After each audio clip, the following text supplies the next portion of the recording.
कुर्ली गावच्या विकासासाठी खासदार नारायण राणे, पालकमंत्री नितेश राणेंच्या माध्यमातून मोठ्या प्रमाणावरती निधी देण्यात आलाय।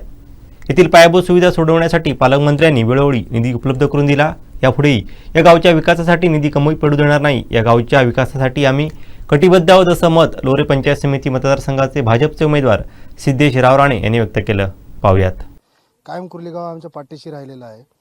आता किरकोळ ज्या समस्या आहेत, पाण्याचं असू दे किंवा थोडे पोल शिफ्टिंगची कामं असू दे, ती 100% आम्ही पूर्ण करण्याचा प्रयत्न ह्या निमित्ताने करणार आहोत। ह्या वाडी वस्त्यांमध्ये जाणाऱ्या रस्त्यांची कामं आम्ही मार्गी लावली आहेत। इथं तरुणाई, ज्येष्ठांबरोबर तरुणाई आमच्या बरोबर आहे आणि तरुणाईने आता मनावर घेतलं आहे ज्येष्ठांबरोबर की त्यांच्या साथीने आता आपल्याला नवीन चेहरे द्यायचे आहेत। गेल्या 7 वर्षांमध्ये पंचायत समिती जिल्हा परिषद मार्फत एकही पैशाचा निधी यांनी इथे आणलेला नाही। जो काही निधी आला आहे तो पालकमंत्री नितेश राणे साहेब यांच्या मार्फत आला आहे आणि खासदार राणे साहेब यांच्या मार्फत आलेला आहे। त्यामुळे आता नक्कीच इथे बदल तुम्हाला पंचायत समिती आणि जिल्हा परिषदमध्ये दिसेल। आणि इथे फिरत असताना आम्हाला 90 ते 95% आता उमेश साहेब आमचे बोललेच आहेत तुम्हाला, आम्हाला 100% इथे मतदान आमच्या बाजूने कल दिसतोय। इथे प्रामुख्याने इथे पाण्याचा थोडा प्रश्न वरच्या साईडला खडकदारा भागामध्ये आहे।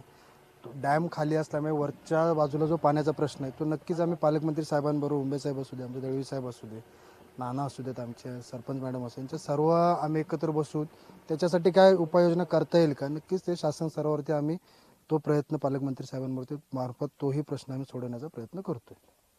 व्यवसाय किंवा त्या दृष्टीने काही योजना तुमच्या आम्ही एमटीडीसी मार्फत इथे काही आपल्याला वॉटर स्पोर्ट्स करता येतील का, किंवा तिथे नवीन काय आपल्याला पर्यटन स्थळ म्हणजे रिसॉर्ट टाईपमध्ये काय एमटीडीसीची रिसॉर्ट इथे आणता येतील का, याच्यासाठी नक्की आम्ही पालकमंत्री साहेबांशी चर्चा करू आणि साहेबांशी चर्चा करू आणि नक्कीच आम्ही ग्रामस्थांना नवीन काहीतरी रोजगार निर्मिती करण्याचा प्रयत्न करू। तसेच आम्ही मत्स्यपालनासाठी साहेबांच्या काही खात्यामार्फत काही स्कीम आणता येतील, त्यामुळे नवीन आमच्या युवकांना काय रोजगार मिळेल याच्यासाठी आमचे प्रयत्न राहतील।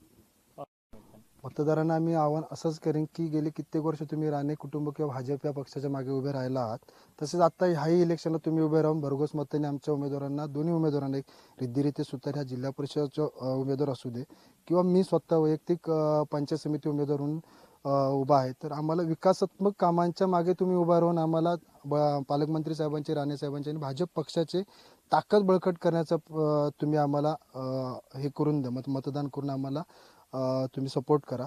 कुठल्याही भावनिक किंवा कुठल्याही तुम्ही विकास न करणाऱ्या माणसांच्या मागे उभे न राहता विकासाच्या मागे ठामपणे उभे राहा। पालकमंत्री साहेब तुमचे नक्कीच सगळे म्हणजे तुमचे जे प्रश्न आहेत ते सोडवण्याचा प्रयत्न करतील।